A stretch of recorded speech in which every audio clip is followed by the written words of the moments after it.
Hi everyone, welcome back to physics लड़की।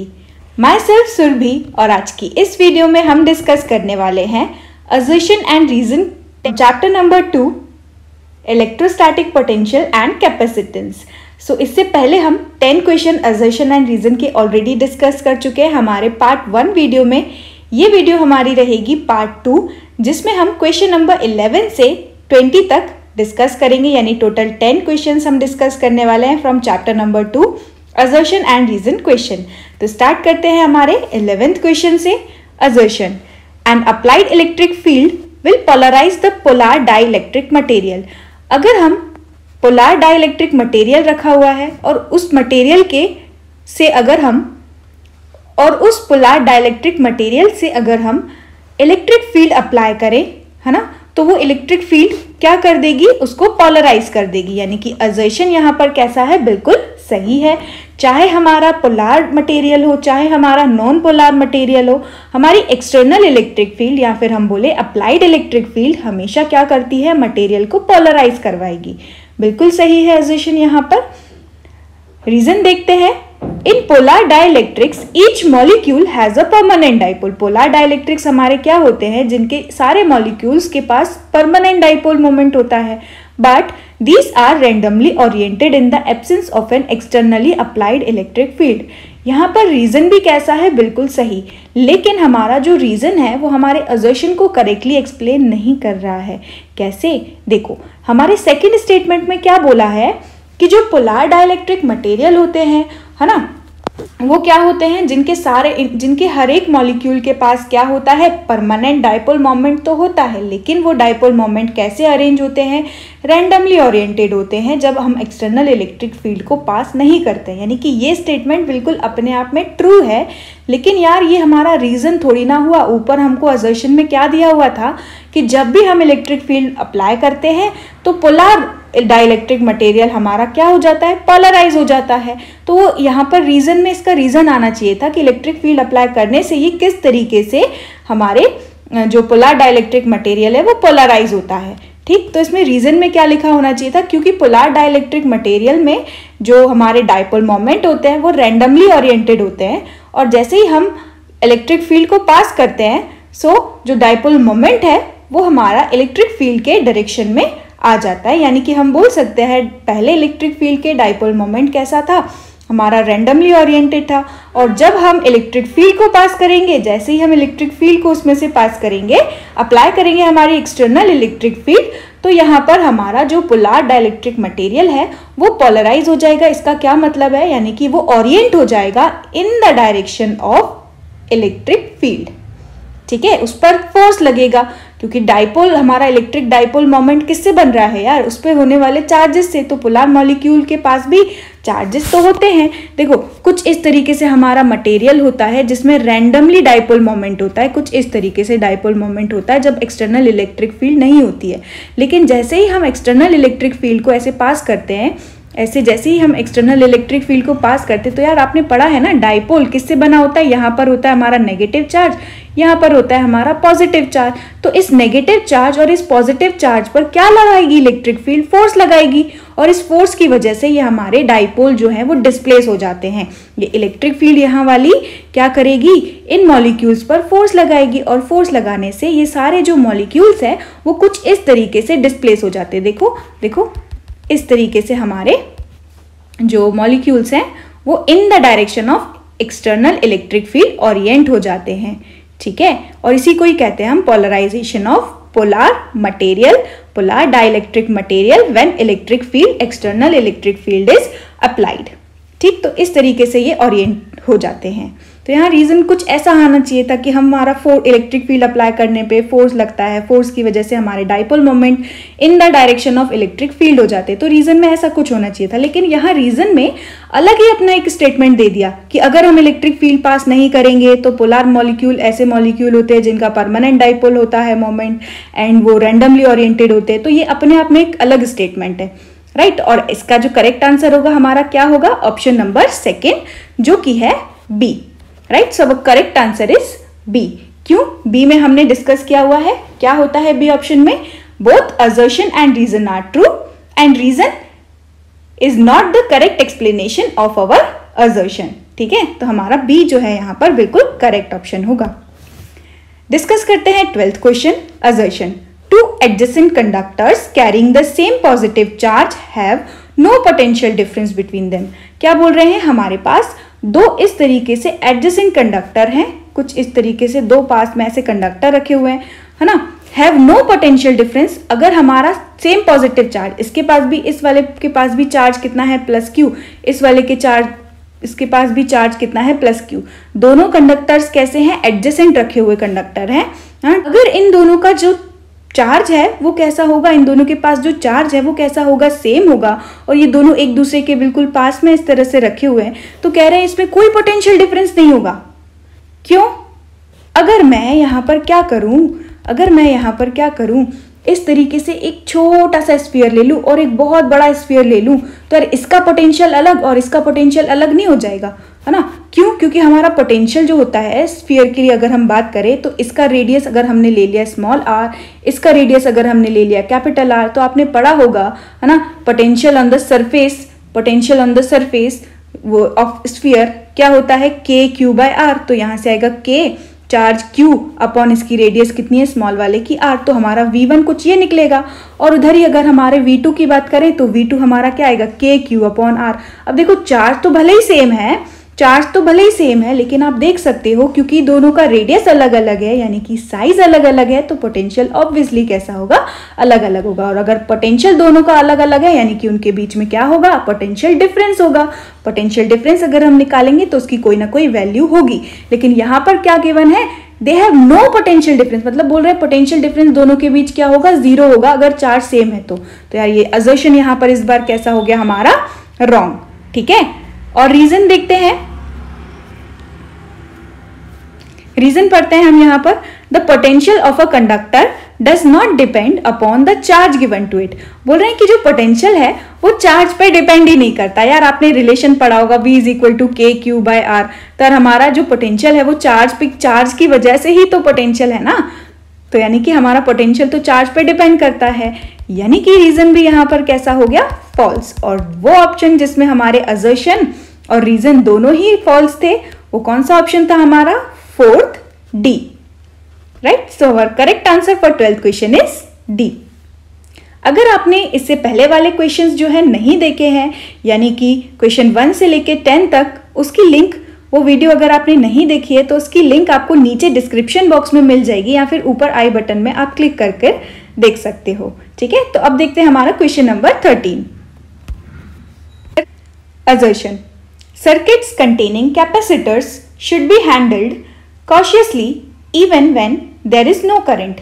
क्या बोल रहे हैं, ऐसे सर्किट जिसमें हमारे कैपेसिटर्स कनेक्टेड है, कैपेसिटर्स लगे हुए हैं, उसको हमें केयरफुली कॉशियसली हैंडल करना चाहिए, भले ही उस सर्किट में कोई करंट फ्लो नहीं हो रहा है। बिल्कुल सही है हमारा असर्शन। क्यों हमें उसको कॉशियसली, बहुत ही केयरफुली उसको हैंडल करना चाहिए, क्योंकि यार कैपेसिटर हमारा क्या होता है, जो कि क्या करता है, स्टोर करता है किसको, चार्जेस को। हमारा कैपेसिटर क्या करता है, चार्ज को स्टोर करता है, यानी कैपेसिटर भी हमारा क्या है, एक टाइप का कंडक्टर है, और हमारी बॉडी भी क्या है, एक टाइप की कंडक्टर है, राइट। हमारी बॉडी भी कंडक्टिंग है, हमारा कैपेसिटर भी कंडक्टर है। कैपेसिटर के पास अगर चार्ज होगा, है ना, और हमने पढ़ा हुआ है मेटल में क्या होता है, चार्ज जो है वो फ्लो कर जाता है। तो जैसे ही अगर हम कैपेसिटर को टच करेंगे, तो हमको क्या लग सकता है, शॉक लग सकता है।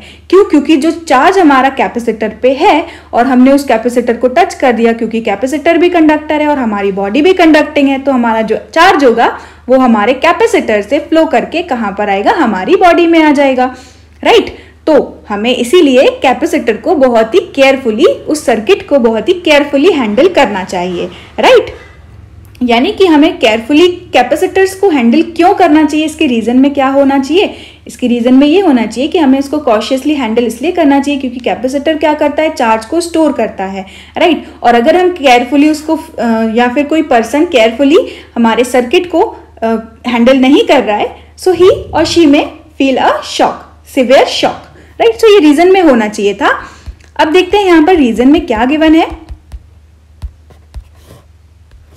Reason, the capacitors are very delicate and so quickly break down.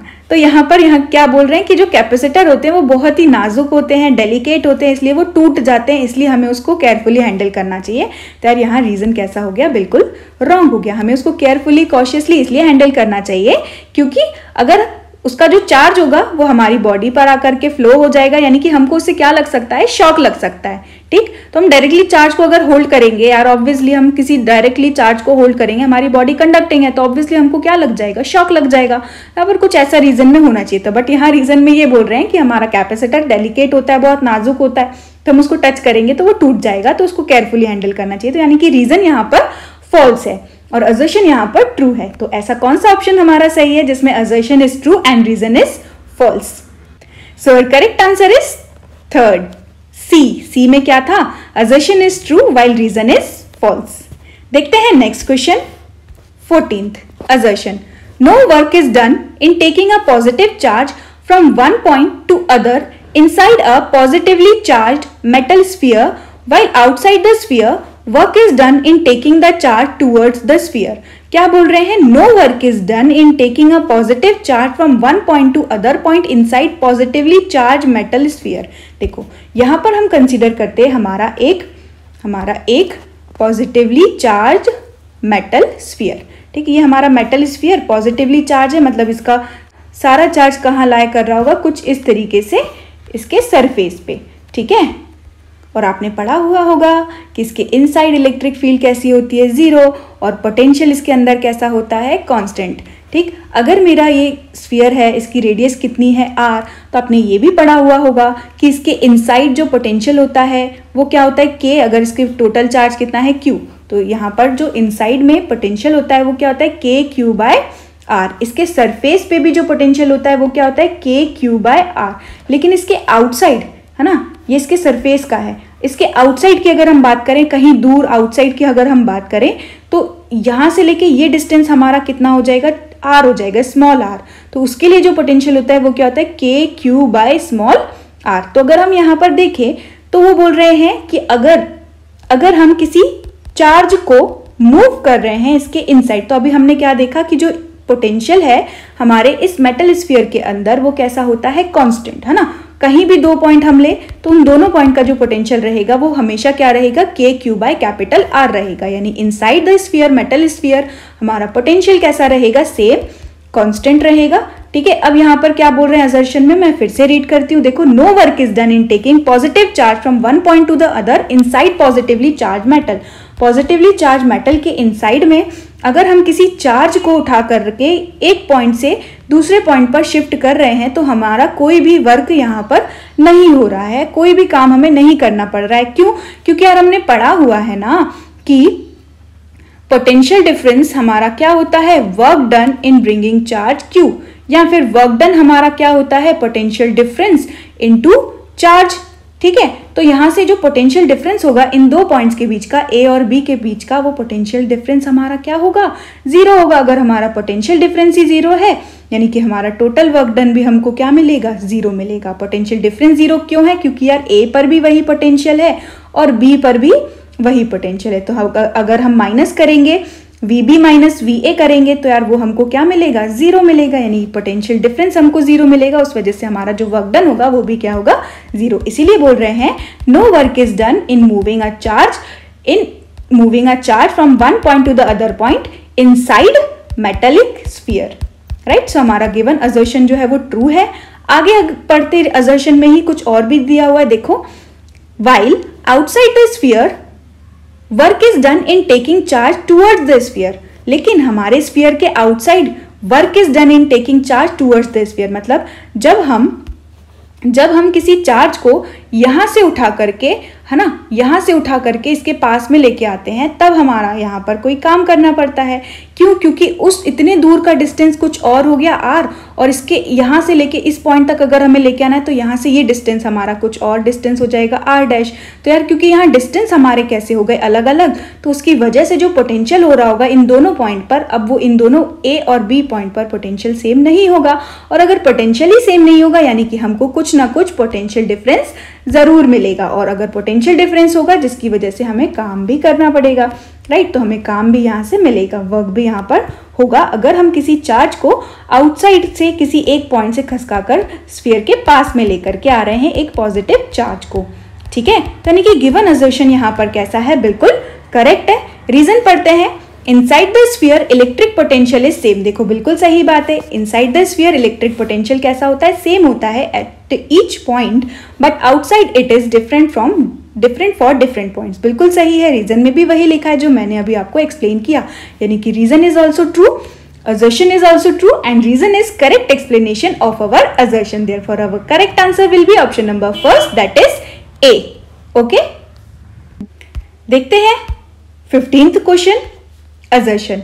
If the distance between the plates of a capacitor is halved and the dielectric constant is 3 times, then the capacitance becomes 6 times. इसको हम देख लेते हैं। देखो हमारा जो formula होता है वो क्या होता है, capacitance is equal to epsilon naught A by D times of K, where K is what, dielectric constant. तो हमारा जो कैपेसिटेंस है वो क्या हो जाता है, K टाइम्स इंक्रीज हो जाता है as compared to capacitance in air.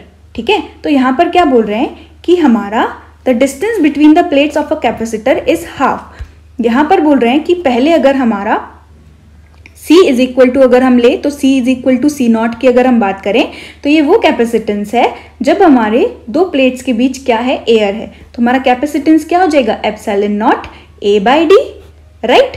और ये फॉर्मूला हम यूज कर रहे हैं कैपेसिटेंस फाइंड करने के लिए, जब हमारा कैपेसिटेंस का डिस्टेंस हमने क्या कर दिया है, हाफ, और उसमें डाइलेक्ट्रिक भी इंसर्ट करेंगे। ठीक, तो हमारा जो कैपेसिटेंस होगा वो अब क्या हो जाएगा, एप्सिलॉन नॉट A, और डिस्टेंस को वो बोल रहे हैं हाफ कर दिया, मतलब D की जगह पर हम क्या लिखेंगे, D बाई 2।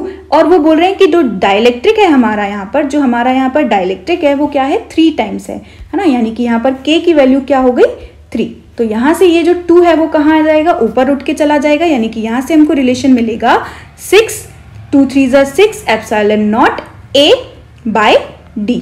ठीक है, और epsilon naught A by D हमारा क्या हो गया, C नॉट, यानी कि कैपेसिटेंस इन एयर या फिर वैक्यूम या फ्री स्पेस, राइट। तो हमारा अगर हम एक्चुअली कैपेसिटेंस देखें तो कैपेसिटेंस हमारा क्या हो गया, 6 टाइम्स हो गया, 6 टाइम्स ऑफ C नॉट हो गया। मतलब फ्री स्पेस की बात करें, जब दोनों प्लेट्स के बीच में एयर भरी हुई थी या फ्री स्पेस था या वैक्यूम था, तब कैपेसिटेंस हमारा कितना था, epsilon naught A by D। और जब हमने डाइलेक्ट्रिक कांस्टेंट 3 डाला है और डिस्टेंस भी हाफ कर दिया, तो हमारा जो कैपेसिटेंस है वो हमने क्या देखा, 6 टाइम्स हो गया, राइट। तो 6 टाइम्स हो गया, बिल्कुल सही है हमारा असर्शन यहाँ पर। असर्शन यहाँ पर हमारा बिल्कुल सही है, कैपेसिटेंस बोल रहे हैं 6 टाइम्स हो जाएगा, तो ये तो बिल्कुल करेक्ट है। रीजन देखते हैं, capacity of a capacitor does not depend upon the nature of the material. देखो यहाँ पर अब ये दूसरी ही कोई बात कर दी, और ये दूसरे सेंटेंस में भी देखो क्या बोल रहे हैं, capacity of a capacitor does not depend upon the nature of the material. तो ये तो बिल्कुल गलत हो गया। जो कैपेसिटी है हमारी वो नेचर ऑफ डाइलेक्ट्रिक मटेरियल पे डिपेंड करता है ना, कि अगर हमारा डाइलेक्ट्रिक कांस्टेंट यहाँ पर कुछ और होता, कोई दूसरा मटेरियल अगर हम डालते हैं ऐसा डाइलेक्ट्रिक, है ना, तो जिसकी वैल्यू अगर 5 होती तो यहाँ पर हमारा रिजल्ट कुछ और आता, है ना, 10 टाइम्स हो जाता हमारा कैपेसिटेंस अगर K की वैल्यू हमारी कुछ और होती। K किसकी वजह से आता है भाई, जो डाइलेक्ट्रिक मीडियम होता है, मटेरियल होता है, उसकी वजह से। तो यहाँ पर कैपेसिटेंस हमारा डिपेंड कर रहा है ना किस पर, डाइलेक्ट्रिक मटेरियल पर, यानी कि गिवन रीजन हमारा यहाँ पर क्या हो गया, फॉल्स हो गया, यानी कि करेक्ट आंसर हमारा क्या होगा, option number 3, that is C में क्या था, assertion is true while the reason is false. So our correct answer for 15 question is C. देखते हैं next question, 16th assertion. The total charge stored in a capacitor is 0. अरे ये तो बिल्कुल सही बात है, हमने पढ़ा हुआ है, अगर दो पैरेलल प्लेट कैपेसिटर है, यहाँ पर हमारा क्या होता है, positive positive charge plus Q, है ना, और इस पर हमारा क्या होता है, नेगेटिव नेगेटिव चार्ज, राइट। तो यहाँ पर हमारा नेगेटिव चार्ज, अगर हम नेट चार्ज निकालें यानी टोटल चार्ज निकालें तो एक चार्ज प्लस Q, दूसरा चार्ज माइनस Q, दोनों का मैग्नीट्यूड तो सेम ही होता है, यानी कि टोटल चार्ज यहाँ पर क्या आ जाएगा, 0। यानी कि गिवन असर्शन यहाँ पर कैसा है, बिल्कुल करेक्ट है। रीजन देखते हैं, the field outside the capacitor is sigma upon epsilon not. यार ये तो फॉल्स हो गया बिल्कुल।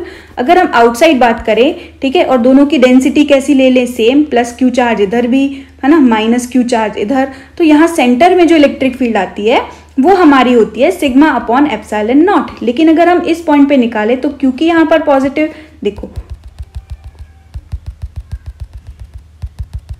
ये हमारा कुछ इस तरीके से पैरेलल प्लेट कैपेसिटर, जिसके यहाँ पर है हमारा पॉजिटिव पॉजिटिव चार्ज, यहाँ पर होता है हमारा नेगेटिव नेगेटिव चार्ज।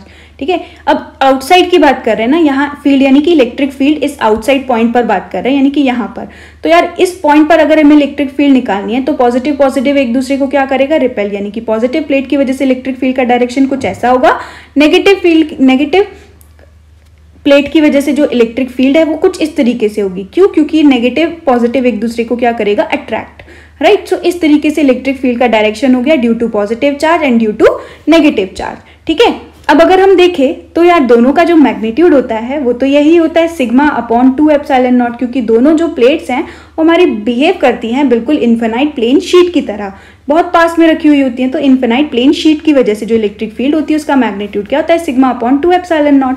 और दोनों के बीच में आप देख सकते हो एंगल कैसा है, 180 डिग्री। एंगल हमारा 180 डिग्री है, दो वेक्टर्स हैं, दोनों वेक्टर के बीच अगर 180 डिग्री हो तो डायरेक्टली, अच्छा यहाँ डायरेक्शन अपोजिट हो तो हमारी दोनों वेक्टर्स को हम क्या कर सकते हैं, डायरेक्टली माइनस कर सकते हैं ना।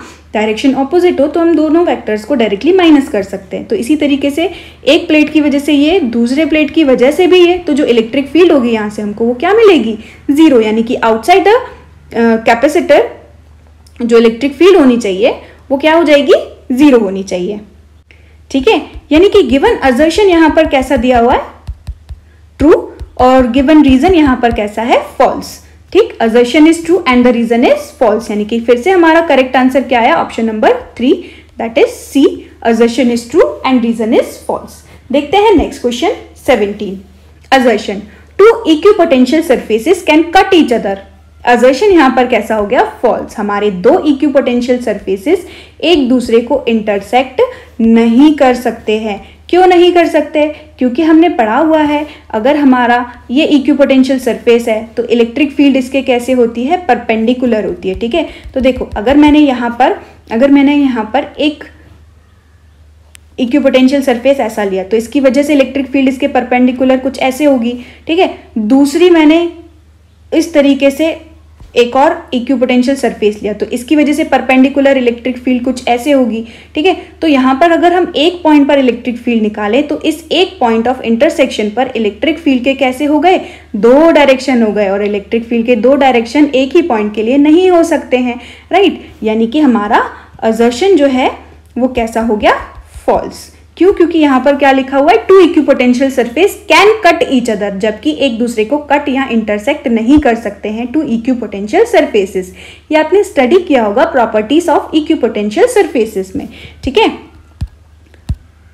Reason, because equipotential surfaces and electric field lines are parallel to each other. अब देखो यहाँ बिकॉज लिखा है तो जिसको अगर अच्छे से नहीं समझ में आता है कॉन्सेप्ट तो वो तो यही समझेगा ना, यहाँ बिकॉज लिखा हुआ है, उसने ट्रिक लगाई हो अगर, तो बिकॉज लिखा हुआ है मतलब इसका करेक्ट आंसर यही होगा। बट यहाँ पर देखो ऊपर एक प्रॉपर्टी लिखी हुई है वो भी गलत, और नीचे अगर हम रीड करें तो equipotential surfaces and electric field lines are parallel to each other लिखा है, यानी कि ये रीजन भी हमारा कैसा हो गया, गलत। इक्विपोटेंशियल सरफेस और हमारी इलेक्ट्रिक फील्ड लाइन एक दूसरे के कैसी होती है, परपेंडिकुलर होती है। ठीक है, तो यहाँ पर हमारा रीजन भी रॉन्ग है, तो यहाँ पर हमारा असर्शन भी फॉल्स है, रीजन भी फॉल्स है, therefore our correct answer is option number 4, that is D, both assertion and reason are false. 18th assertion, the potential difference between any two points in an electric field depends only on initial and final position।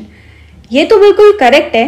क्या बोल रहे हैं कि जो potential difference है दो points के बीच में इलेक्ट्रिक फील्ड में वो किस पर डिपेंड करता है, इनिशियल और फाइनल पोजीशन पर। देखो जैसे यहाँ पर ये रही हमारी इलेक्ट्रिक फील्ड कुछ ऐसे है ना, ये हमारी इलेक्ट्रिक फील्ड, और अगर हमें पोटेंशियल डिफरेंस निकालना है ए और बी पॉइंट के बीच में, ठीक है, तो यहाँ जो पोटेंशियल डिफरेंस इन दो पॉइंट के बीच में होगा वो इन दोनों पॉइंट्स पे ही तो डिपेंड करता है ना। जो पोटेंशियल डिफरेंस इन दोनों पॉइंट्स के बीच में होगा इस इलेक्ट्रिक फील्ड में, वो इस पॉइंट और इस पॉइंट पे ही तो डिपेंड करता है। हम क्या करते हैं, फाइंड करते हैं potential at A, potential at B, और जैसे अगर हम पोटेंशियल डिफरेंस निकाले तो हम क्या लिखेंगे, V B minus V A निकालेंगे, राइट। तो यहाँ पर जो पोटेंशियल डिफरेंस होगा वो इस इनिशियल और फाइनल पोजीशन पर ही तो डिपेंड करता है, यानी कि गिवन असर्शन हमारा क्या हो गया, बिल्कुल ट्रू हो गया।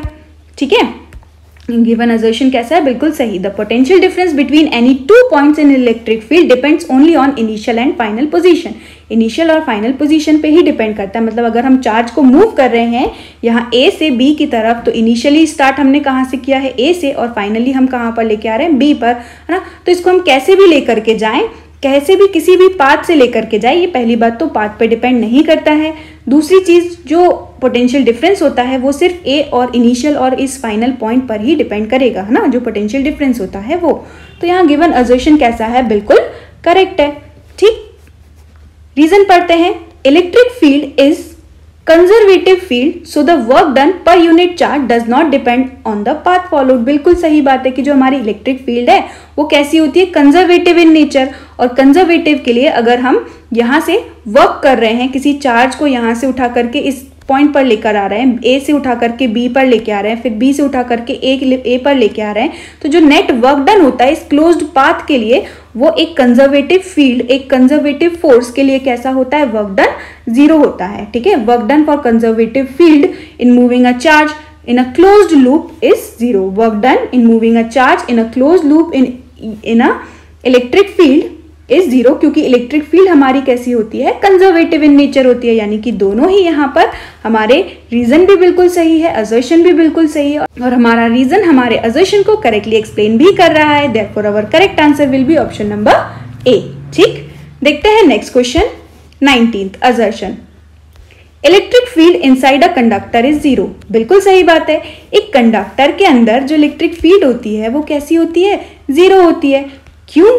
क्योंकि अगर हम बात करें चार्ज की, तो एक कंडक्टर का जो सारा चार्ज है वो कहाँ रिसाइड करता है, इसके सरफेस पे सारा चार्ज डिसाइड करता है। ठीक है, और अगर हम गॉसियन सरफेस यहाँ पर ऐसे ड्रॉ करेंगे तो इसके अंदर ही चार्ज नहीं है, है ना। इलेक्ट्रिक फील्ड फाइंड करने के लिए यहाँ पर हमने ड्रॉ किया एक गॉसियन सरफेस, तो इसके इनसाइड जो चार्ज होता है वो क्या हो जाएगा, कंडक्टर के अंदर चार्ज क्या हो जाएगा, 0, है ना। तो फ्लक्स भी हमारा क्या आ जाएगा, 0। और अगर हम फ्लक्स का एक और फॉर्मूला लगाए E.dA वाला, तो यहाँ से इलेक्ट्रिक फील्ड भी हमारी क्या मिलेगी, हमको 0 मिलेगी। ठीक है, इसीलिए हमारा electric field inside a conductor क्या होता है, 0 होता है। रीजन पढ़ते हैं। रीजन में क्या है, देखो, the potential at all the points inside a conductor is same. यहां पर एक अलग ही स्टेटमेंट दे दिया कि जो पोटेंशियल होता है, जैसे कि अभी मैंने आपको बताया था एक क्वेश्चन में कि जो हमारा कंडक्टर होता है उसके अंदर पोटेंशियल हमारा कैसा होता है, कांस्टेंट, है ना। जितनी रेडियस होती है उतना ही KQ/R होता है। जैसे अगर हमारा स्फीयर की हम बात करें तो क्या होता है, KQ/R। ठीक, तो यानी कि हमारा पोटेंशियल कैसा होता है, कांस्टेंट इनसाइड अ कंडक्टर। ठीक, लेकिन यहाँ पर रीजन अपने आप में सही है, असर्शन अपने आप में सही है, यानी कि हमारा करेक्ट आंसर इस बार क्या होगा, second option, where assertion and reason both are true but reason is not the correct explanation of our assertion। ठीक, सो हमारा करेक्ट आंसर 19th क्वेश्चन के लिए क्या है, B. 20 assertion, for a charge particle moving from point P to Q। एक charge particle को हम move कर रहे हैं कहां से कहां, P पॉइंट से Q पॉइंट की तरफ। The net work done by electrostatic field on a particle is independent of the path connecting P to Q। ये तो बिल्कुल सही बात है यार, अगर हम एक चार्ज पार्टिकल को मूव कर रहे हैं कहां से कहां, P पॉइंट से Q पॉइंट की तरफ, कहां पर, the net work done by electrostatic field, यानी कि इलेक्ट्रिक फील्ड की वजह से जो वर्क डन हो रहा होगा उस पार्टिकल पर, वो डिपेंड नहीं करेगा उस पाथ कनेक्टिंग, वो पाथ पे डिपेंड नहीं करेगा। जो इलेक्ट्रिक फील्ड होगा, है ना, जो वर्क डन होगा, नेट वर्क डन होगा, वो इस पाथ पर डिपेंड नहीं करेगा। चाहे हम इस P से Q तक चार्ज को खिसका के ले जा रहे हैं, चाहे ये पाथ ले जाएं, चाहे सीधा पाथ ले जाए, चाहे ऐसे करके ले जाएं, है ना, चाहे ऐसे घुमा करके ले जाएं, तो हमारा जो वर्क डन होगा, है ना, क्लोज्ड लूप के लिए, यानी नेट वर्क डन जो होगा वो कैसा हो जाएगा, 0। और अगर नेट वर्क डन 0 है, नेट वर्क डन अगर हमारा 0 है, तो हमारा यानी कि जो वर्क है वो पाथ पे डिपेंड ही नहीं कर रहा। और ऐसा किसके लिए होता है, ऐसी फील्ड के लिए जो कि कैसी हो, कंजर्वेटिव इन नेचर। और हमारी इलेक्ट्रोस्टैटिक फील्ड कैसी होती है, कंजर्वेटिव इन नेचर। तो ये 2-4 बातें हैं जो आपको बिल्कुल घोल के पी जानी है। एक तो ये कंजर्वेटिव इन नेचर वाली बात, ठीक है, और बार बार पोटेंशियल डिफरेंस, स्फेयर के अंदर हमारा पोटेंशियल सेम होता है। कुछ कुछ ऐसी चीजें हैं जो आपको बहुत ही अच्छी तरीके से बिल्कुल दिमाग में घुसा ही लेनी है, ताकि आपके क्वेश्चंस जो हों वो बहुत ही इजीली और बहुत फास्ट सॉल्व हो जाएं। राइट, रीजन देखते हैं। The net work done by conservative field आएगा यहाँ पर, work done by conservative on an object moving along close loop is 0। देखो नेट वर्क डन हमारा क्या होता है, 0 होता है ना। किसके लिए, जब हमारा फील्ड कैसा हो या फोर्स कैसा हो, कंजर्वेटिव हो। यानी कि ये रीजन यहाँ पर कैसा हो गया, बिल्कुल सही। ऐसा क्यों हो रहा है, क्योंकि हमारी जो फील्ड यहाँ पर होगी वो कैसी होगी, जो यहाँ पर वर्क डन हो रहा होगा वो कैसा होगा, एक कंजर्वेटिव फोर्स के लिए या कंजर्वेटिव फील्ड के लिए होगा, ठीक। और उसके लिए क्लोज लूप में वर्क डन क्या होता है, जीरो। और अगर क्लोज लूप में जीरो है यानी कि पाथ पे हमारा वर्क डिपेंड ही नहीं कर रहा है, यानी कि रीजन भी यहाँ पर कैसा हो गया, करेक्ट। असर्शन भी यहाँ पर कैसा है, करेक्ट। तो हमारा करेक्ट आंसर क्या हो गया, ए। assertion and reason are true and reason is the correct explanation of our assertion, ठीक। So thank you so much for watching this video। इसके आगे के क्वेश्चंस हम 21 से लेके 30 तक डिस्कस करेंगे हमारे पार्ट 3 वीडियो में। इसके बाद हम डिस्कस करने वाले हैं case study part 2 for second chapter, ठीक है। पार्ट 1 तो ऑलरेडी हम डिस्कस कर चुके हैं, है ना, जिसमें हमने 30 असर्शन रीजन चैप्टर 1 से किए हुए हैं और 50 MCQ क्वेश्चंस केस स्टडी में हमने चैप्टर 1 से ऑलरेडी डिस्कस कर लिए। अगर आपने वो वीडियोस नहीं देखी है तो आपको नीचे डिस्क्रिप्शन बॉक्स में उसकी लिंक मिल जाएगी या ऊपर आई बटन में आप क्लिक कर वो वीडियोस देख सकते हो, ठीक है। और आगे भी मैं इसके बाद case study type question second part हमारे यानी कि 25 क्वेश्चन बचे हुए हैं और असर्शन रीजन के 10 और क्वेश्चन इस चैप्टर से बचे हुए हैं, फिर फटाफट हम 3rd चैप्टर पे पहुंच जाएंगे। अगर आपको ये थोड़ी सी भी हेल्पफुल लगी है वीडियो तो प्लीज़ इसको अपने फ्रेंड्स के साथ शेयर ज़रूर करो ताकि वो भी ये वीडियो देखें और थोड़ी बहुत मेरी भी हेल्प हो जाए। Thank you so much. मिलते हैं हमारे नेक्स्ट वीडियो में, तब तक के लिए पढ़ते रहो। Bye bye.